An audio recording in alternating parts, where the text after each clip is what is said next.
Assalamualaikum warahmatullahi wabarakatuh.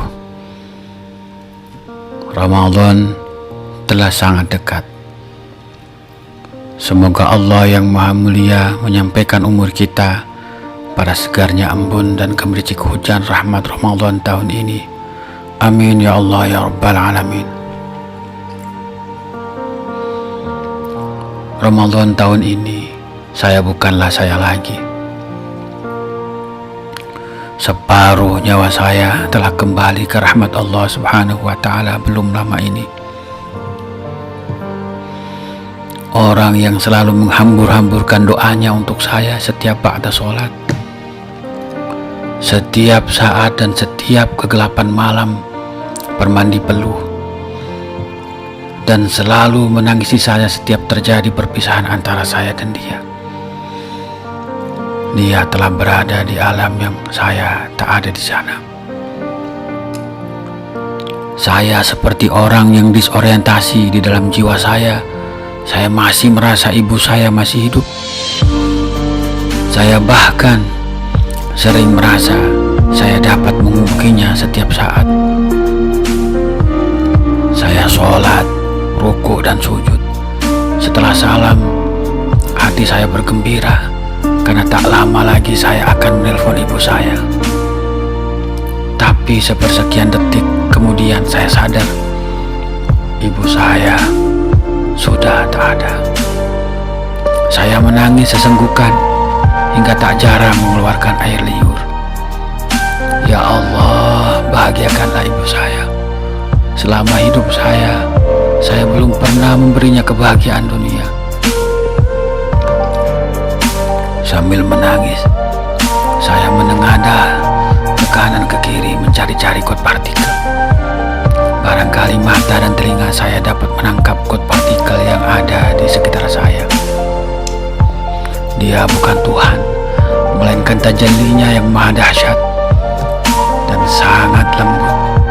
Sesungguhnya kita semua membutuhkannya agar jiwa-jiwa kita terhanyut dalam aliran rahmatnya dalam rangka menjalani hidup di lorong kemustahilan yang biasa disebut sebagai samul khiyal. Di dunia ini ada manusia-manusia yang hidup dalam abnormalitas. Jika manusia normal hidup dengan perencanaan dan manajemen hidup, manusia abnormal tidak. Di zaman kacau balau ini, dia hidup tak pernah punya rencana. Seperti gunung, dia sering meletup-letup memuntahkan lahar kekecewaan terhadap dunia. Anda bisa mengatakannya sebagai orang lebay kemaruk. Itu benar-benar merupakan hak Anda.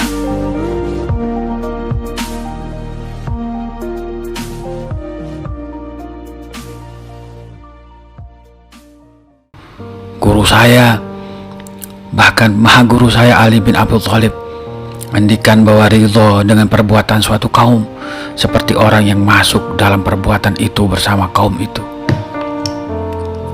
Orang yang masuk dalam perbuatan batil memiliki dua dosa. Dosa karena melakukannya dan dosa karena meridhoinya. Manusia abnormal Anda bisa sebut sebagai orang aneh atau guroba. Dia terbentur di antara karang-karang hipokrasi. Satu karang adalah sebuah kebenaran, sedangkan karang yang lain adalah yang tak mungkin berbuat salah. Otak saya muskil karena kedua hal itu hanyalah hayalan yang tak mungkin pernah ada. Tak ada yang selalu benar, tak ada pula yang selalu tak bisa salah. Apakah kalian mengharapkan manusia abnormal seperti ini ikut dalam hipokrasi semacam ini agar dapat memiliki hidup normal seperti hidup kebanyakan orang? Jika itu dia lakukan, tak mungkin Maha Guru dan Maha Ibu melambaikan tangan mulianya kepada manusia abnormal ini agar menelusuri lorong kemustahilan ke arah mereka. Itu seperti samil khiyal, lubang jarum di mana Allah Subhanahu wa Ta'ala bersumpah bahwa orang-orang yang mendustakan ayat-ayatnya dan menyombongkan diri tak akan masuk surga sampai ada unta yang bisa masuk ke lubang jarum. Manusia abnormal ini berhasil memasuki lubang jarum itu, bertemu dengan manusia-manusia suci, guru-gurunya. Seperti hujan yang mulai berderai di balik jendela mobil di musim panas. Orang-orang menyangka ini adalah sebuah karunia. Lalu orang-orang berjalan berbondong-bondong tersenyum di bawah kuyurannya. Ternyata deraian air hujan itu semakin membesar, dan dalam hitungan detik air hujan itu berkumpul menjadi air bah. Seperti itu pula kekacauan kita yang hidup di zaman sekarang. Manusia sedang menuju ke sebuah situasi yang diatur sedemikian rupa oleh global politisi. Bukan hanya nasib mereka secara ekonomi dan politik, bahkan penyakit dan obatnya sekaligus ditentukan, diatur dan dikendalikan.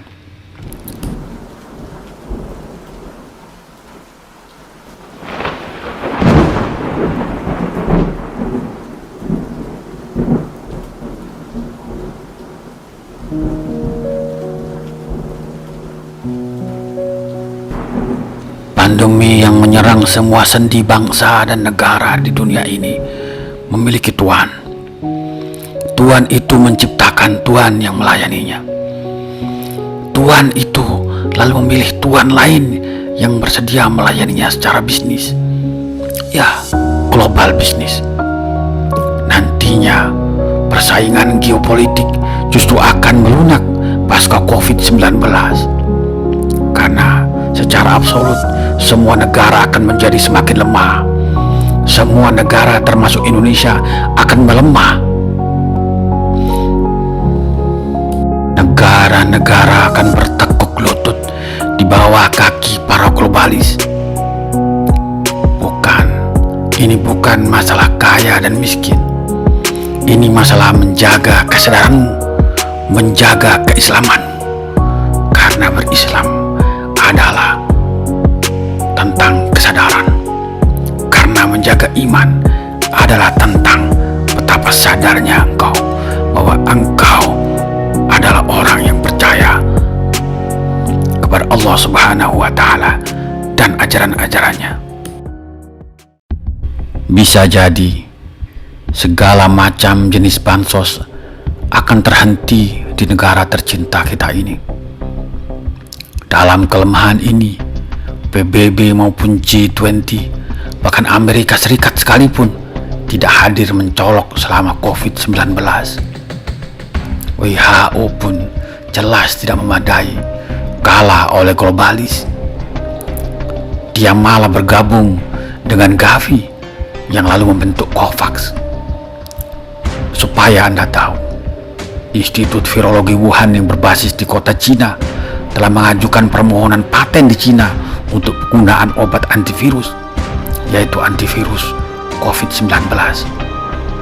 Permohonan ini dibuat pada 21 Januari 2019. Padahal munculnya kasus pertama COVID-19 adalah di bulan November 2019. Cina sekarang adalah anggota COVAX yang berada di bawah Gavi, dan Cina sekarang adalah pemasok besar vaksin Sinovac.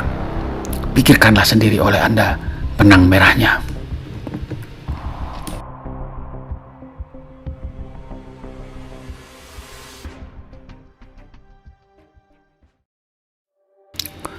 Rata-rata kita melewati sambil khiyal secara sombong sambil mendustakan ayat-ayat Allah.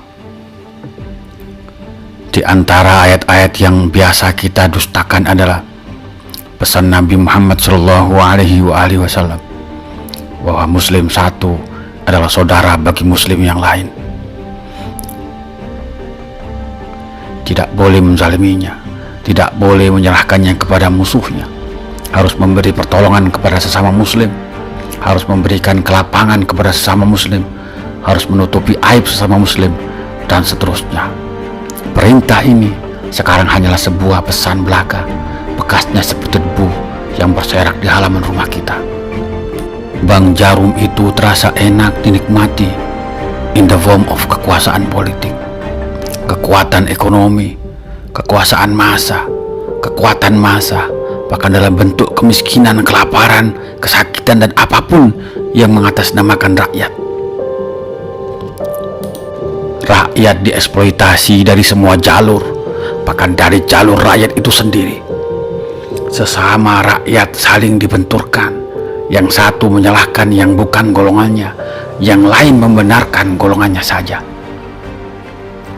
Alih-alih kita berkembang menjadi manusia berperadaban tinggi, malah kembali ke kondisi yang sama persis, angle by angle, dengan zaman jahiliyah.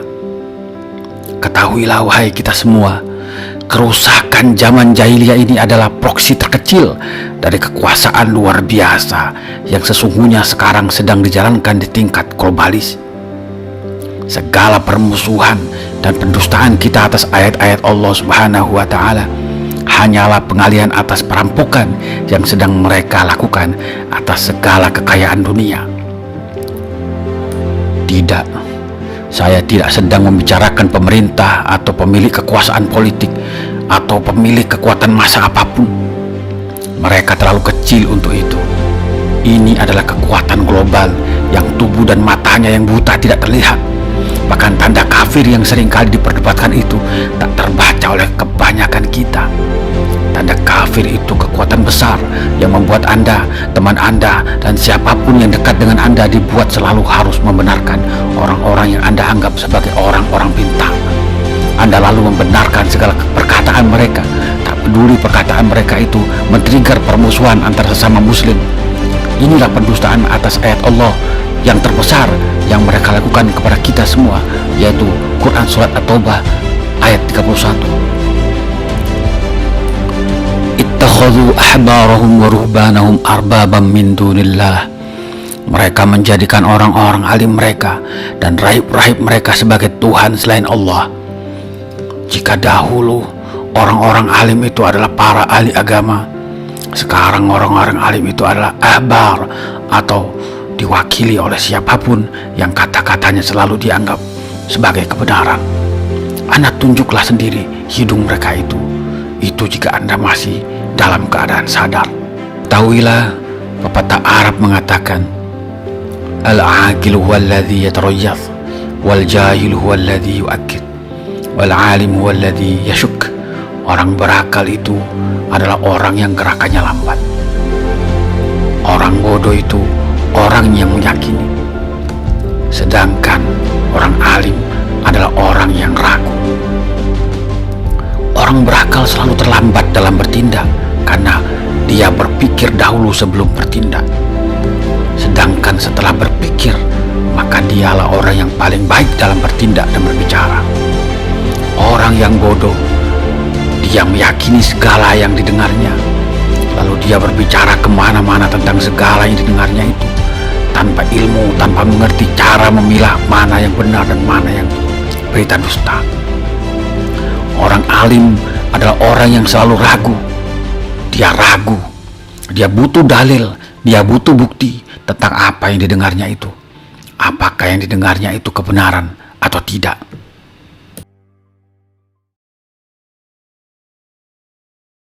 Tanda kafir itu lalu dengan leluasa menyusupkan kekufuran-kekufuran kepada kita semua.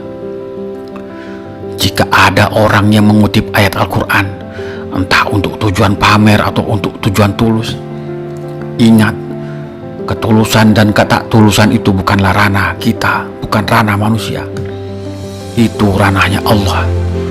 Lalu orang-orang penyembah manusia itu mengatakan, widih, pemegang kunci surga bicara. Ini awalnya diucapkan oleh sesama muslim dari kubu satu dan kubu yang lain. Sekarang telah terbiasa non-muslim tertentu mengejek seorang muslim yang sedang berdalil atau berdakwah dengan kata-kata itu. Saat itu menjadilah orang yang mengutip ayat Al-Quran atau hadis itu sebagai penjahat atau pesakitan di hadapan para penyembah manusia ini. Toleransi hanya sebatas menghormati ibadah umat lain, tapi tidak dengan sesama muslim, sadar atau tidak. Sebaliknya, di ujung yang lain dari kebudayaan jahiliyah ini, Orang-orang menyembah guru-gurunya yang bahkan memerintahkan untuk meledakkan tubuhnya sendiri, membunuh ayah ibunya, dan seterusnya. Sungguh akal telah dengan rela dihilangkan dari diri mereka. Dengan sukarela mereka bersimpuh bersujud di hadapan orang-orang yang mereka anggap sebagai orang alim, membuat mereka sebagai tuhan-tuhan layaknya Fir'aun dan berhala-berhala kota Mekah di zaman jahiliyah. Ini adalah faham takfiri, yaitu faham yang senang mengafirkan sesama muslim. Ingat, faham takfiri hanya mengafirkan sesama muslim. Orang-orang yang berfaham takfiri sejak zaman Nabi Muhammad SAW memiliki kesenangan menjadi seperti Allah, menghukum, menghalal haramkan, melaknat, bahkan menghukumi surga neraka. Sebenarnya sifat ini ada pada doktrin agama yang oleh karena itu diadopsi oleh para ulama dalam mabahis fikihannya. Bedanya dengan teroris yang takfiri ini terletak pada ada dan tidak adanya ijtihad. Para ulama dalam menerapkan hukum halal haram, surga neraka, laknat dan tidak memakai kriteria Nabi Muhammad SAW yang dikumpulkan dan diusahakan seoptimal mungkin. Garis batasnya adalah tidak mengafirkan ahlul kiblah, tidak membunuh tanpa hak, tidak membuat kerusakan, dan menerapkan 5 maqasid syariah yang lain. Dengan cara ini, para ulama jelas mengharamkan secara mutlak bom bunuh diri maupun bom yang bukan bom bunuh diri tanpa ada sebab peperangan apapun. Aturan dalam peperangan sudah ditetapkan, tak boleh berbuat aniaya. Quran surat Al-Maidah ayat 2. Tidak boleh berbuat kerusakan. Quran surat Al-Qasas ayat 83.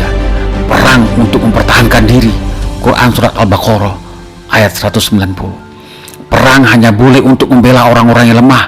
Quran surat An-Nisa ayat 75. Juga untuk menolak fitnah atau kekerasan dari musuh, seperti yang diterangkan dalam Quran surat Al-Anfal ayat 39. Teroris menerapkan ayat-ayat Allah Subhanahu wa Ta'ala itu dengan ketaktahuan. Term togut mereka gebiah uyah kepada semua yang tak menerapkan Al-Quran sebagai hukumnya. Yang mereka tahu, ya harus Al-Quran plek-plek yang harus diterapkan dalam undang-undang. Padahal Nabi Muhammad SAW membiarkan negus yang sudah masuk Islam menjalankan sistem sekuler. Apa yang dianggap oleh Nabi Muhammad SAW dari pemerintah negus itu? Yang dianggap adalah keadilannya, karena menerapkan keadilan adalah syariah Islam itu sendiri, sebagaimana yang disebutkan oleh Umar bin Khattab yang dikutip oleh Izzuddin bin Abdissalam, bahwa keadilan adalah syariah Islam. Walaupun tidak bisa kita katakan bahwa ketidakadilan adalah kekafiran yang boleh dibantai atau dibunuh. Al-Quran mengatakan dengan tegas, "Faman syaa falyu'min, faman syaa falyakfur." Siapa saja yang mau beriman, silahkan beriman. Siapa saja yang mau ingkar, silahkan ingkar. Tidak ada paksaan di dalam agama Islam. Jika Anda mengatakan bahwa kepolisian, bahkan pemerintah itu tauhid karena tidak adil, misalnya, bolehkah saya bertanya, apakah melakukan penghakiman sendiri atas ketidakadilan, apakah itu ajaran Islam? Jelas bukan. Membunuh diri, meledakkan diri dengan tujuan apapun, apakah itu ajaran Islam?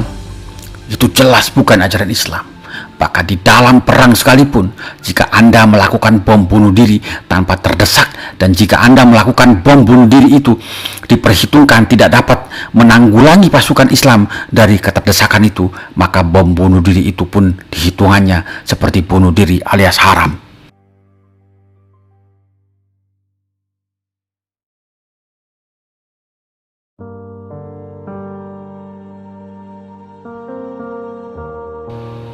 Berpikirlah sebelum mengikuti pengajian atau kajian apapun. Minimal berpikirlah untuk keluarga dan orang tua Anda.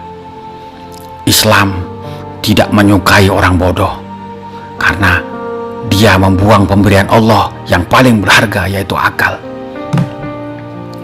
Islam lebih membenci lagi, tidak menyukai lagi orang yang hatinya ingin selalu menyakiti orang lain. Karena ini jelas tindakan orang yang tidak punya akal dan hati yang bersih. Tidak, saya tidak benar-benar sedang membicarakan pemerintah. Mereka terlalu kecil untuk saya bicarakan dalam soliloquy saya. Ini adalah keresahan saya kepada saudara-saudara saya sesama muslim. Itu sangat jelas. Saya membicarakan darah dan daging saya sesama muslim. Kita berjalan di jalur apa dan dengan siapa? Adakah kau tahu betapa Nabi Muhammad SAW membangun persaudaraan sesama muslim itu dengan darah dan air mata? Tak sedikit sahabat yang ditimpa batu hingga terburai ususnya. Mereka melakukan itu karena taat dengan ayat Allah bahwa muslim satu dengan yang lain adalah bersaudara. Tak boleh menzaliminya, tak boleh mengkhianatinya, tak boleh tidak menolongnya saat mereka membutuhkan pertolongan. Untuk mewujudkan semua itu, mustahil satu orang dapat menolong ribuan orang dengan keterbatasan dana maupun keterbatasan yang lain sebagai manusia. Jika di antara kita ada kelompok keras semacam Khawarij, baiklah, itu sudah ada sejak zamannya para sahabat. Mereka diperangi karena memerangi. Muslim yang berbuat kriminal tetap dihukum. Muslim yang melakukan kerusuhan pun tak luput dari hukuman. Bahkan jika orang Islam berbuat jahat kepada orang-orang non-Muslim pun tetap harus dihukum. Demikian juga umat Islam yang menghidupkan budaya jahiliyah, budaya kubu-kubuan dan seterusnya. Tidak Ansor, tidak juga Muhajirin, tetap akan dimarahi oleh Rasulullah SAW. Karena budaya jahiliyah ini adalah sebodoh-bodohnya kebudayaan. Dalam kekacauan budaya jahiliyah ini, manusia berperilaku seperti zombie. Apapun yang dilakukan oleh kelompoknya, mau benar atau salah, tetap akan dibenarkan. Apapun yang dimusuhi oleh kelompoknya, benar atau salah, tetap harus dilawan bersama-sama. Logika, yaitu cara berpikir yang analitis yang diajarkan oleh Aristoteles, atau seperti yang ada di dalam kitab Sulam Al-Munawwarah, telah menjadi potongan-potongan kelucuan belaka. Tapi manusia-manusia ini justru mengaku yang paling logis. Tidak kelompok satu, tidak juga kelompok yang lain. Orang bertanya kepada saya, apakah saya orang yang paling logis atau berada di kelompok yang paling logis, yang paling benar? Tidak, saya pun tidak jelas benar atau tidaknya. Hanya saja saya tidak mau kehilangan kesadaran dan ikut-ikutan menjadi zombie. Saya mengkritik orang lain, bisa jadi sayalah yang berada di posisi yang salah. Tapi kesalahan saya hanyalah kesalahan seorang manusia biasa yang sedang berusaha berpikir dengan kesadaran. Tapi membiarkan diri menjadi zombie dengan mematikan akhlak, akal, dan agama adalah kesalahan peradaban. Satu manusia yang salah menentukan pilihan dengan kesadaran dan akal budinya akan melahirkan pengalaman dan kepandaian, entah dalam diskursus maupun dalam qadiyah. Sunnatullah akan mengajarinya menjadi lebih baik dalam memilih dan memilah dan berperilaku. Tapi kesalahan peradaban adalah kesalahan fatal yang membunuh satu generasi bahkan beberapa generasi setelahnya secara sadis dan sistematis. Generasi yang hidup tanpa akal budi akan sepi dari kreativitas yang sebenarnya. Paling-paling kreativitasnya adalah mencari uang sebanyak-banyaknya. Tak peduli uang itu dihasilkan dari kesendirian dan keterpisahan dari membangun peradaban generasinya. Dan memang rata-rata kita adalah penghasil uang yang handal dari keterasingan peradaban satu generasi ini. Di bawah sana, para Khawarij membangun jaringan dari amalia terstruktur dan rapi. Mereka dapat menghubungkan jaringan di antara mereka, sementara kita hanya sibuk menciptakan sekat-sekat yang makin lama makin susah ditembus oleh antara kita sendiri. Maka tak heran jika circle kita, juga circle-circle yang sejenisnya akan bermunculan seperti jamur di musim La Nina. Sangat banyak dan susah untuk dibendung. Circle-circle ini menciptakan zombie-zombie yang hilang akal dan hatinya. Padahal peradaban apapun yang melahirkan zombie hanyalah peradaban palsu. Zombie-zombie ini tak akan melahirkan kebaikan, melainkan kerusakan dan kekarut-marutan. Mereka tak punya punya pendapat kecuali pendapat kopasan dari para pujaannya. Padahal pujaan-pujaan mereka ini mendapatkan pendapat-pendapatnya pun juga hasil kopasan. I can absolutely prove that 100%. Sampai jumpa lagi di bulan Ramadan. Semoga umur kita sampai ke bulan Ramadan. Wassalamualaikum warahmatullahi wabarakatuh.